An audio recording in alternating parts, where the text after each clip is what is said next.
kolegos, esu Ričardas Krikštolaitis ir šiandien norėčiau parodyti, kodėl pasirinkau sportuoti VDU sporto centre. Tai ne tik galimybė būti sveikesniam, žvalesniam, bet ir išsivalyti smegenis po sunkių darbų. Taip pat yra labai gera galimybė arčiau pabendrauti, pabūti su universiteto bendruomenė. Dabar pabendrausim su mano treneriu Domantu Žalga, kuris man padeda sportuoti jau 3 metų. Domantai, papasako, kodėl mūsų bendruomenė turėtų rinktis būtent VDU sporto centrą? Visų pirma, dėl to, kad turim begalę daug įvairių sporto šakų, kur gali įvairūs darbuotojai, tiek ir studentai sportuoti, išbandyti savo fizinius pajėgumus ir taip toliau.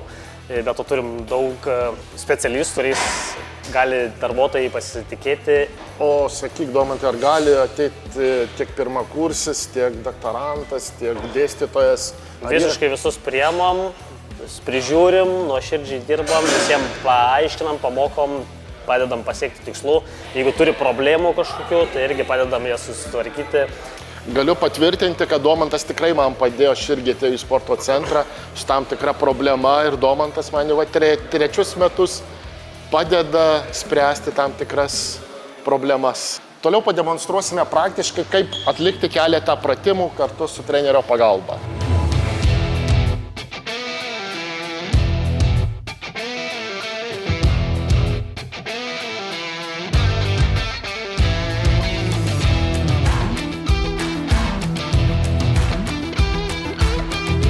Taigi, kolegos, kviečiu apsilankyti VDU sporto centre, pasirinkti savo tinkamą sportavimo šaką.